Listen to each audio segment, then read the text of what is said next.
21st. I'm like, whew, that's going to be bad, isn't it? Somebody said 14 tomorrow. Is that what I heard? 14 degrees. What's that? Oh, really? We can get out and suntan. Wow. That's great. God is light. We're talking about tonight. God is light. And I'd like to talk to you this evening about being light to others. I heard this little story about a guy. And I'm trying this out on you tonight for the first time, so bear with me. They were co-workers together, and they were working at this place. And it's like this time of year, and they were tired. They'd been worked to death, and they need some vacation time. And the one guy said to the other, he said, man, I just feel like I've been worked to death. And his co-worker said, I agree with you. This is a hard job. Never get any time off. And one guy said, well, I've got an idea. Boss is in the other room. So he climbed up on the rafter, and he hung from the rafter, and he's hanging upside down from the rafter. The boss walks in, and he looks up at the employee up on the rafter hanging down. He said, what's wrong with you, man? He said, I'm a light bulb. Boss said, man, you need some time off. Get down there right now and get out of here and take some time off. And so the other employee there, he took off with him. And the boss said, well, where are you going? He said, I can't work in the dark. I like that. Well, I can't work in the dark. Aren't you glad that God is light, right? Here's what he says.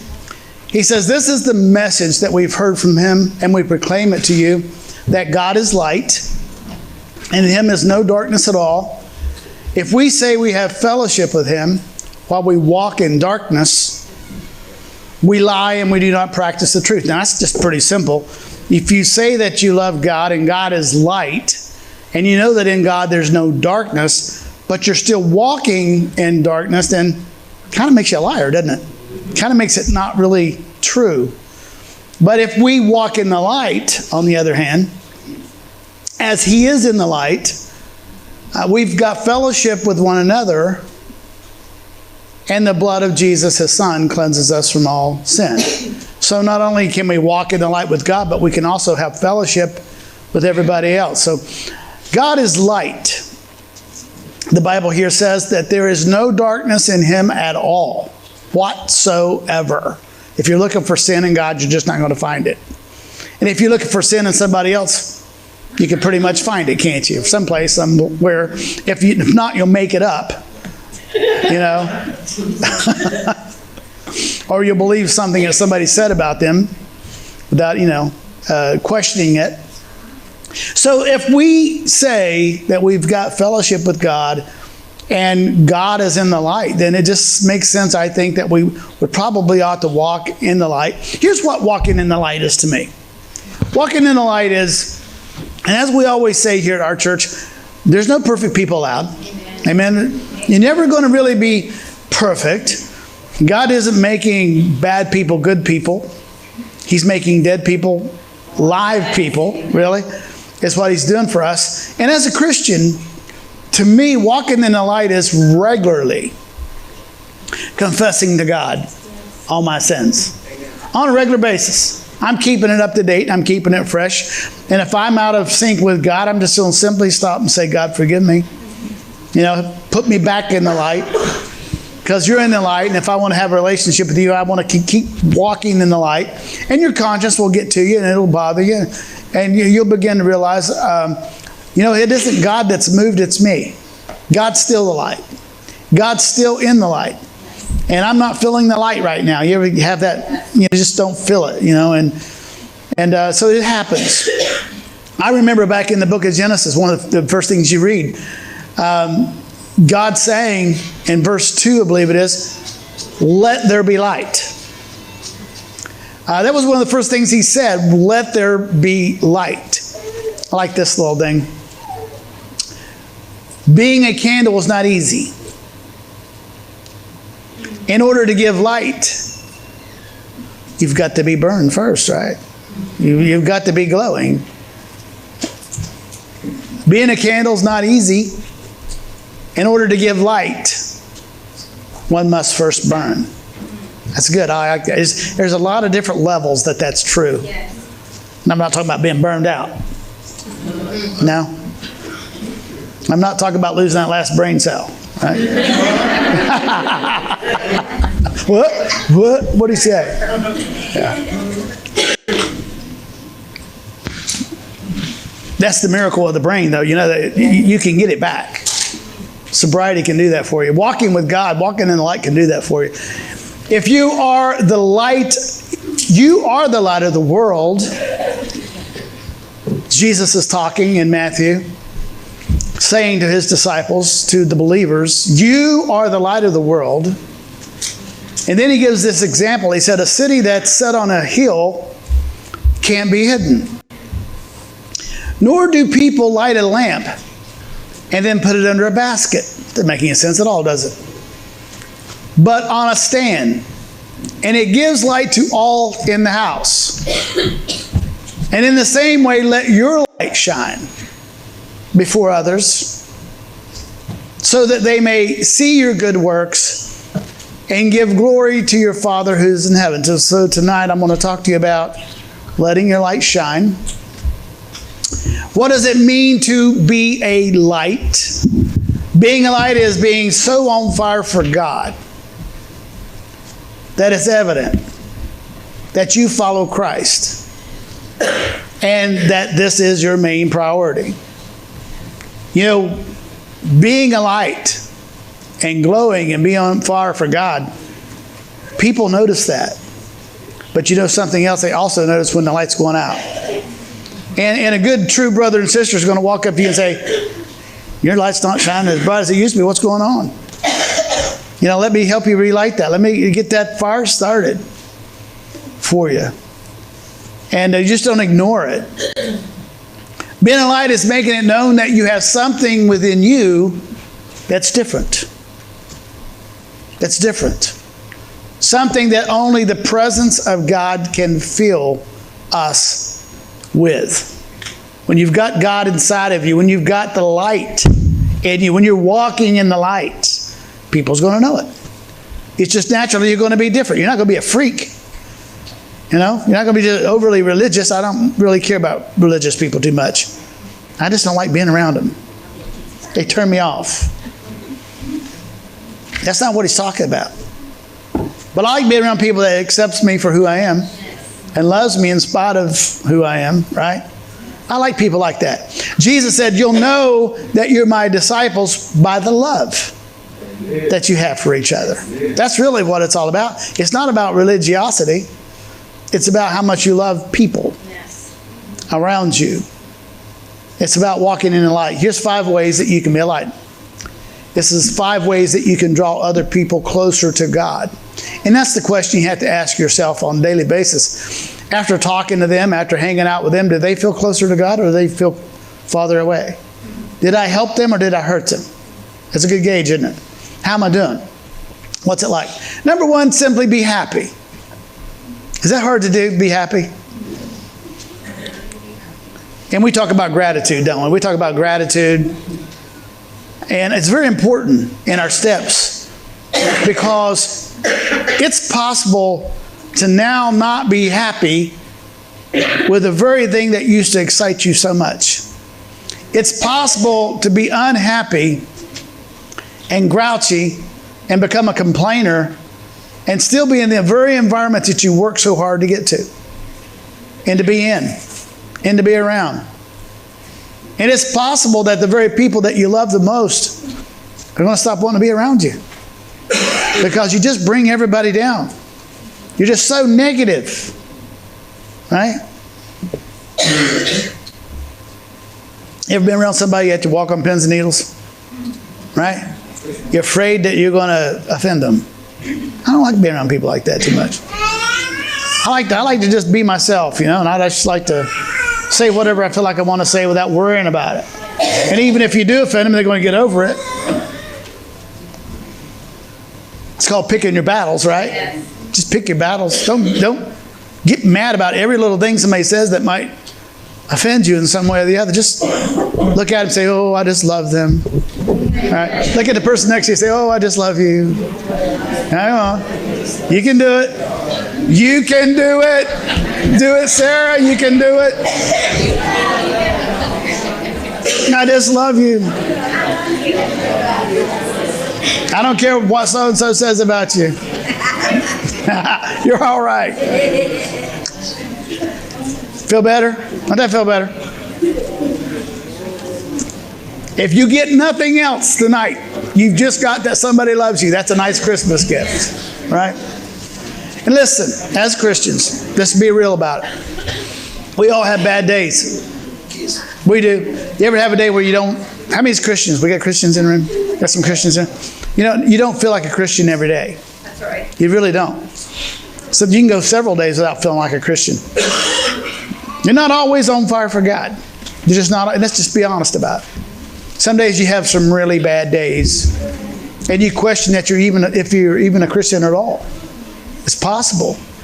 We all have bad days. So don't ever think that I'm saying from this pulpit or from up here that I don't think that it's possible to have a bad day as a Christian and not feel like a Christian or do unchristian-like stuff or say unchristian-like things, right?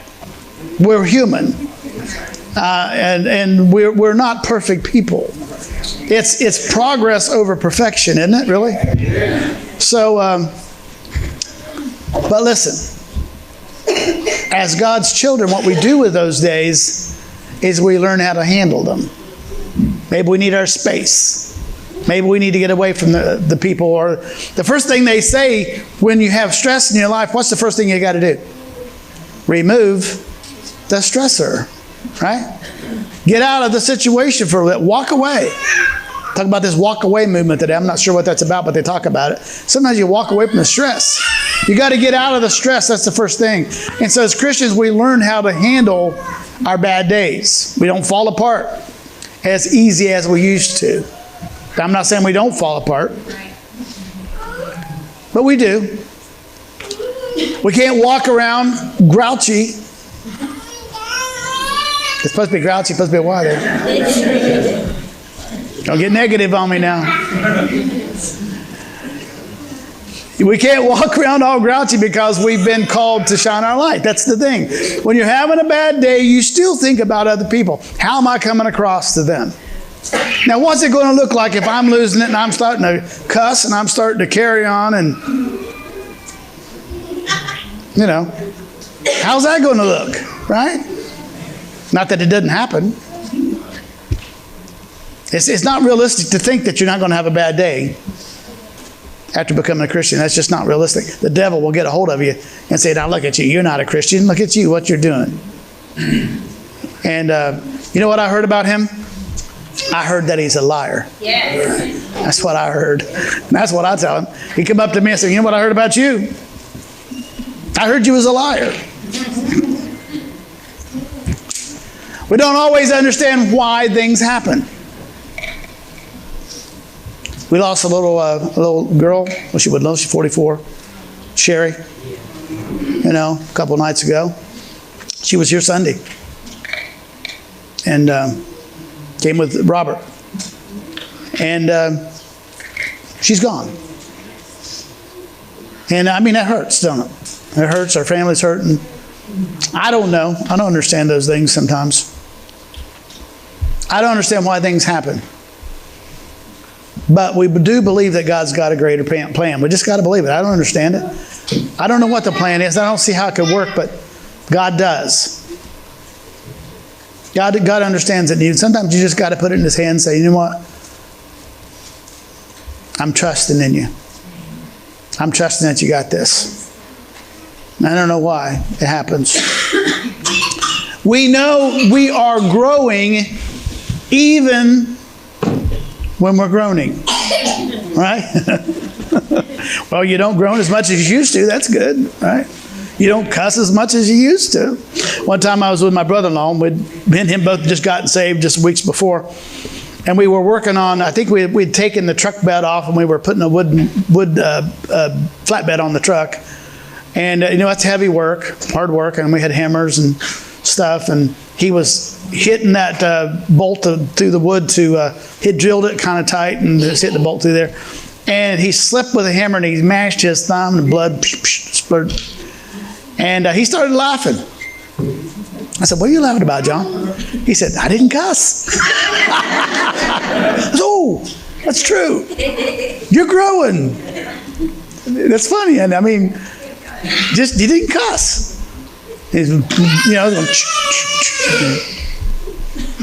I'm thinking, I don't know what I would have done, but I'm up with it.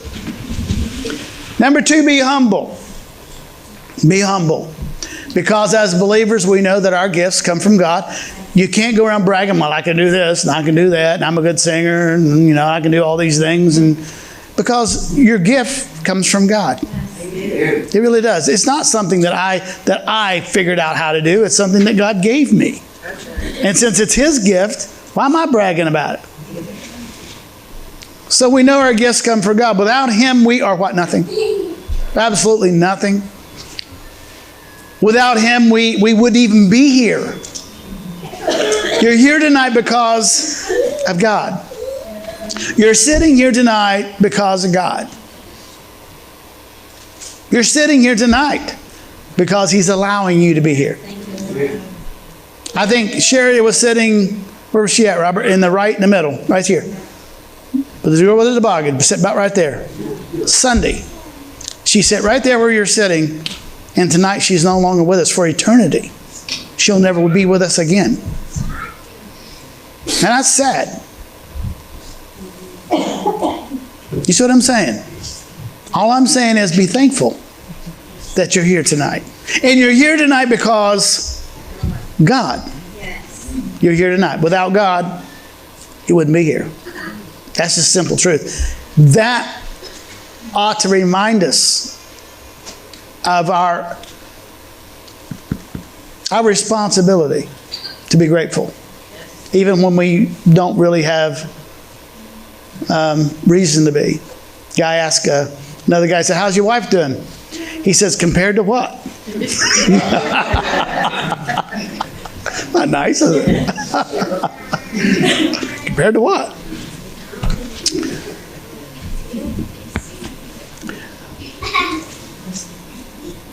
When you honor God with everything that He's given you,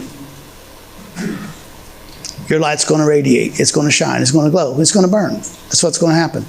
That's a promise. That's the way it works. When you honor Him and you thank Him for being here and you're grateful, even when you don't have 2 pennies rubbed together, you're still grateful. That's when your light's going to begin to shine. If you really want to, be humble. Be humble. Number 3, live a different lifestyle. Live a different lifestyle. It's hard not to want what everybody else is doing. It's hard to, you want to be cool. How many was hung with the cool crowd when he was in school, when he was in high school? You hung with them? And you got to ask yourself, where are they at now? Are they still cool kids? Would I still want to hang with them? Or would you be saying, I can't believe I hung out with those guys. Woo. Jeez. What was I thinking? Because no one wants to feel left out or look like the odd man out. I've got my comfort zone. We've all got our comfort zone. I really love being around people that I love being around. I do. But I'm not always around people I love being around. And sometimes I just got to grin and bear it. I've just got to say, I make the best of it. Right? I'm just going to make the best of it. Exactly, And you know what's a good thing about our church, I was telling Sharon a while ago, is that when you walk in here and we say, you're never going to be judged, you're only going to be loved, I just know that's true. And when you've been around that and you get around that on a regular basis and it keeps you coming back, you can know when you're not around it. That's just the thing. And nobody likes feeling like that. You really don't like feeling like that. But people, this is exactly what Jesus wants from us. If you are like that, and I'm like that, And I know that there's other people that's like that. Why don't I just kind of make them feel more comfortable, right? By saying, hey, and just being their friend. Somebody walks into this group, they've never been here, and you realize that they've never been here. What should you do about that? Ignore them? No, just shake their hand, smile. Hey, what's your name? All right? Or you can look across at them where you're sitting and say, I love you, and you're like, I don't even know you. Yeah, but I still love you, right? Well, why would you love me? Because Jesus died for you. All right? Number 4, be a servant. Be a servant. I mean, I don't care what you've been given. You've been given something. You can do something. Why should we always be willing to serve and help others? Why? Why should we? One time, many years ago, back in boy, this is old. This is back. It's terrible. You probably didn't know this time existed, but it was back in 1987. I think it was 87. They laid all of us guys off from the coal mine. There's about 1,200 people working there back in the day. And everybody was out of jobs. Me and all my friends were all of a sudden out of a really good high-paying job.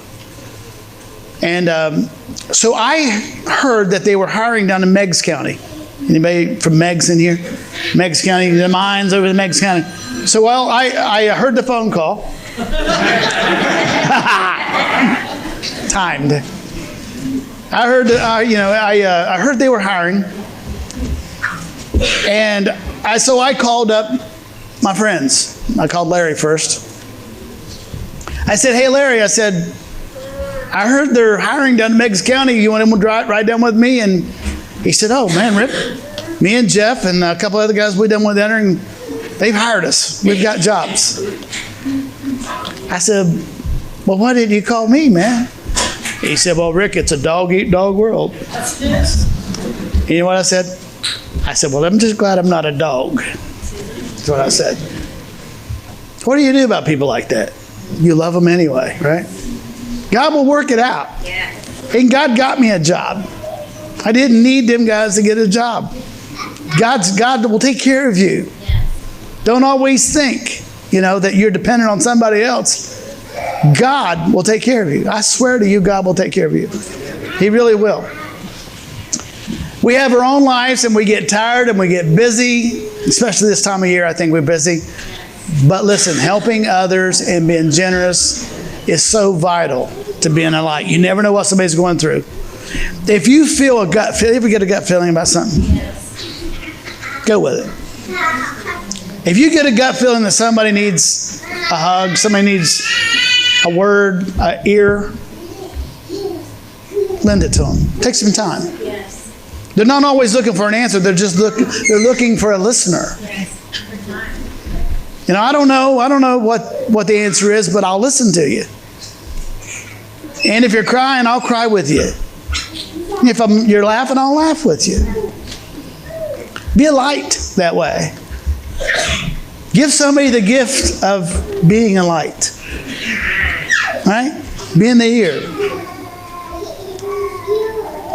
Being that person that can make a difference in their life. You never know what life you'll save. Right? You just never know. And we'll never know this side of this world who we've helped along the way. Someday we'll stand before God and He's going to say, "Hey, there's a person up here that's been looking for you." Remember the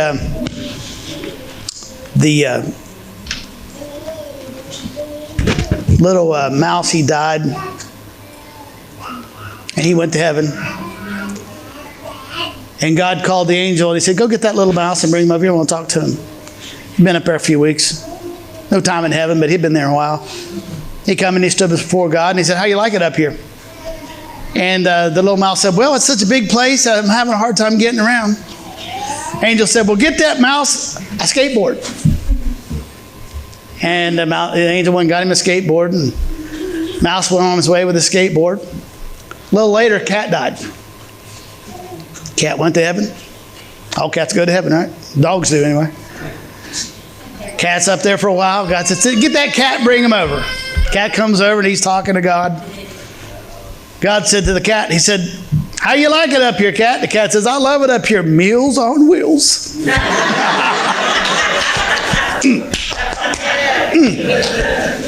Heaven.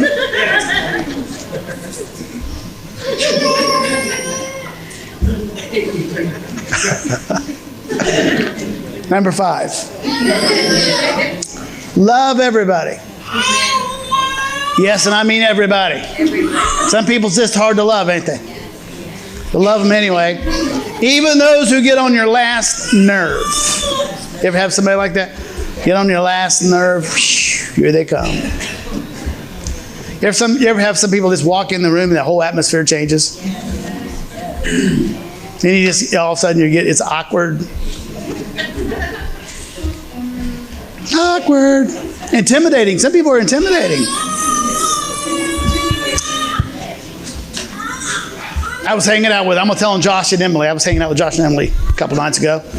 And they were eating pizza in their kitchen. And Emily turns around, she grabs these big old pair of scissors. Big old nice scissors in the kitchen. And she starts cutting the pizza. And she like that. And I'm like, wow. She said, haven't you ever seen me cut pizza with scissors? I said, no. She said, what's wrong? I said, you're intimidating. You're intimidating. Josh was there. You saw that. I'm not lying. Love is the most important thing of all. And God shows you that because God's light. Just like that. Nothing shines our light more than just loving people. And I think of all of those 5, this is the most important one. Jesus said that they'll know you are my disciples by the love. It's hard to be around God and not love people. Because if God loves me, knowing all that I've done, all the bad that's been in my life, all of my flaws, if he loves me anyway, I've got no right not to love anybody else, right? I've got no right to judge anybody. You know why? God's good. All the time, he's good. Just like that. And he's the light. Let's stand together this evening. Altars open.